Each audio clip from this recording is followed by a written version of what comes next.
यकीनन है कि मोदी हुकूमत इस वक्त हमारी औकाफ की जायदाद, जो हमारे बाप दादा की दी हुई जायदाद है, किसी के बाप की जायदाद नहीं है, वो गरीबों के लिए, यतीमों के लिए, बेसहारा लोगों के लिए, मिस्किनों के लिए, सारे की एक चीज है। नबी करीम सल्लल्लाहु अलैहि वसल्लम ने मस्जिद नबी तामीर करी तो उस जमीन को वक्फ किया।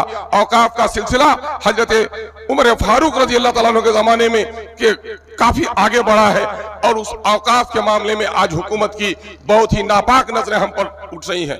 मैं आपसे पूछना चाहता हूं कि मोदी का यह काम गलत है, नापाक है कि अगर वो हमारी औकाफ पर हमला करना चाहता है, लेकिन किशनगंज के मुसलमानों सिर्फ ये तय कर लो कि किशनगंज में जितनी जमीनें वाक़ की हैं इन हरामखोरों के पेट से निकालने के लिए अगर हम कामयाब हो जाएंगे तो यकीनन मुल्क में भी हमको कामयाबी मिल जाएगी। आज बात कही जा रही है कि औकाफ की जायदाद को कब्जा कौन लोग किए हुए हैं, औकाफ की जायदाद को ज्यादा कब्जा किए हुए।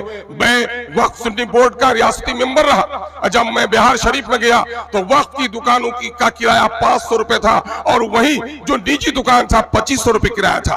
पटने में चलिए 2 सुतून आपका इस्तेमाल कर। मौलाना महमूद असद मदनी साहब दामद बरकातहुम, जिला के जिम्मेदार हजरत मौलाना गयासुद्दीन साहब, हजरत मौलाना खालिद अनवर साहब, बिहार जमीयतुल उलमा के सदर जनाब मौलाना मुफ्ती जावेद इकबाल कासमी साहब, यहाँ पर मौजूद सभी जिम्मेदार उलमा कराम, हाजरीन, अजीजों, नौजवानों, मीडिया के नेक साथियों, ये वक्त हमारे लिए बड़ा तारीखी है कि हम सरजमीन किशनगंज में एक ऐसे इनकलाबी इजलास को कामयाब करने में कामयाब हुए हैं जिसकी नज़ीर कम मिलती है। जमीयतुल उलमा की तारीख बयान करने का वक्त नहीं है। हम किशनगंज का बासिंदा होने की बुनियाद पर हम इन तमाम तर महबूब उलमा, यहाँ के मुअज़्ज़ज़ रुकन पार्लियामेंट जनाब जावेद आज़ाद साहब और तमाम MLA और आप सबका इस्तकबाल करता हूँ। मैं 2 दर्दमंदाना बात कहकर आपसे रुखसत हो जाऊंगा कि ये जलसा जहाँ जमीयतुल उलमा बिहार के जिला किशनगंज इकाई का जलसा है, इजलास है, वहीं पर यहानत रसूल और औकाफ के मसले पर भी आपको दावत दी गई है। यकीनन है कि जमीयतुल उलमा हिंद ने तहरीक आज़ादी हो, मुल्क व मिल्लत के मसाइल हो, शरीयत पर हमला हो, फिरका वाराना फसादात हो, मजलूमों की दाद रसी हो, इसमें उसने नुमाया अंजाम दिया है।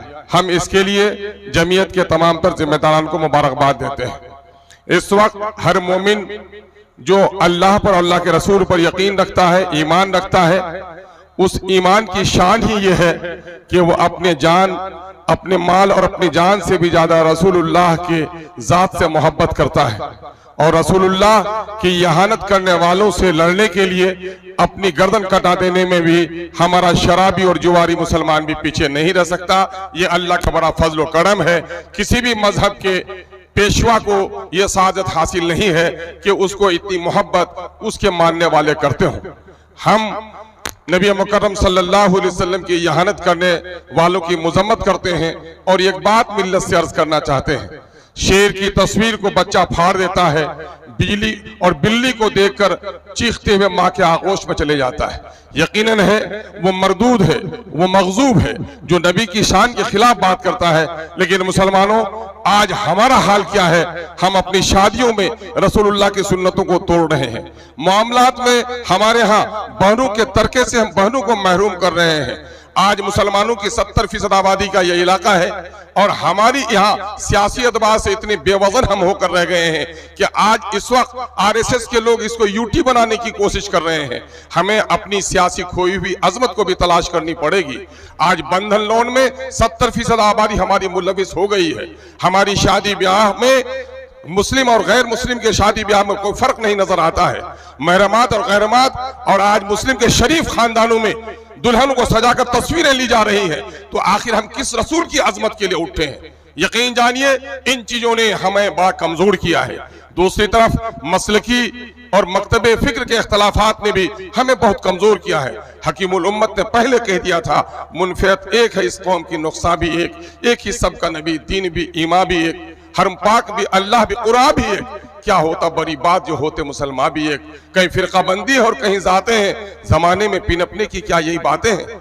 अशार मुझे सेहत के साथ याद नहीं है, लेकिन मैं आपको बताना चाहता हूं कि इस वक्त इन फिरकाबंदियों ने भी हमें कमजोर किया है। सियासी बेवजनी ने हमें इस मुल्क में इज्जत और वकार से जीने का हक भी छीन लिया है। आज हमारे दीनदारों की दाढ़ियां नोची जा रही हैं, टोपियां उछाली जा रही हैं, बेटियों के नकाब फाड़े जा रहे हैं, मस्जिदों के तहखाने में आज मूर्तियों की तलाशी हो रही है। इसकी सबसे बड़ी वजह है कि हम इस मुल्क के आजाद कराने में हमारे सुलह और हमारे बुजुर्गों ने जो कुर्बानियां दी हैं, इस मुल्क की आजादी में हम वो नुमाया रोल अदा नहीं कर पा रहे हैं।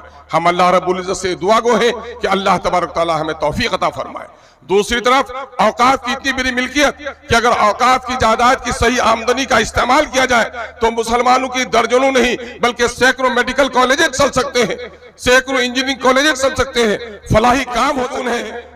पटना स्टेशन का वो मीनारा, मस्जिद का सुब्ज गुंबद वाला मीनारा, और वहीं एक मंदिर का मीनारा भी आपका इस्तकबाल करता है। सबक ले लो है मुसलमानों कि बिहार में औकाफ की जितनी जमीन है, न्यास परिषद को उतनी जमीन नहीं है, लेकिन उनकी ईमानदारी ने आज कैंसर हॉस्पिटल बना लिए, आज आंखों के हॉस्पिटल बना लिए, आज औरतों के लिए हॉस्पिटल बनाए।